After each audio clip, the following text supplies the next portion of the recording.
ট্রাম্পের শুল্ক আরোপে সরকার চিন্তার কিছু না দেখলেও ব্যবসায়ীরা বলছেন উল্টো কথা। তারা বলছেন শুল্ক কমিয়ে বাণিজ্য ঘাটতি পূরণ করা রাতারাতি সম্ভব নয়। অবশ্য প্রধান উপদেষ্টার সাথে যুক্তরাষ্ট্রের সম্পর্ক ভালো থাকায় ব্যবসায়ীরা আশার আলো দেখছেন। শুল্ক কমানো নিয়ে ট্রাম্প প্রশাসনের সাথে চিঠি চালাচালি না করে সরাসরি যোগাযোগ চান ব্যবসায়ীরা।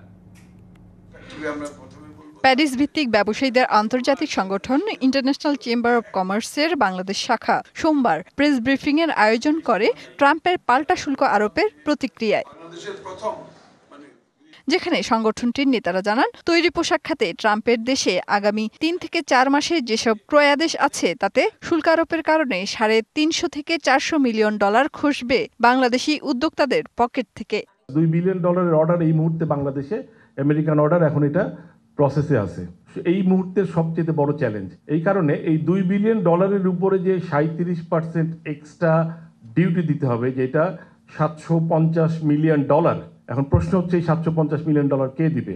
এইটা মানে সাপ্লায়ারকে কোনো না কোনো পার্সেন্টেজে শেয়ার করতেই হবে। একনল হ্যান্ড ওয়াশ 100% প্যারাবেন ফ্রি, তাই নিরাপদ হাতের জন্য আস্থা রাখুন একনলে।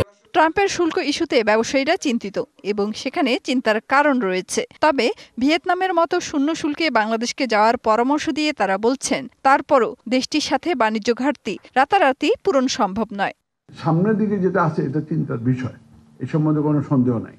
কিন্তু সরকার চিন্তিত না বলছে যে, আমি মনে করি যেখানে যে দৃষ্টিভঙ্গি থেকে বলেছে যে এটা তো শুধু আমাদের উপরে না, এটা তো মানে আরও সবাই সারা বিশ্বের বিভিন্ন দেশের উপরে একই জিনিস আসছে।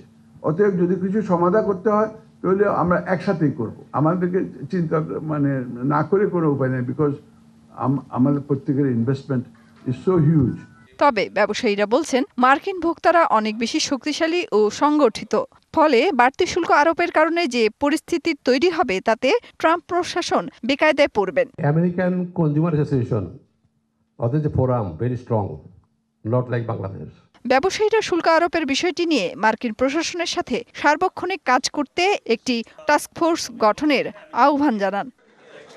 মেহের মুনি, ডিবিসি নিউজ, ঢাকা।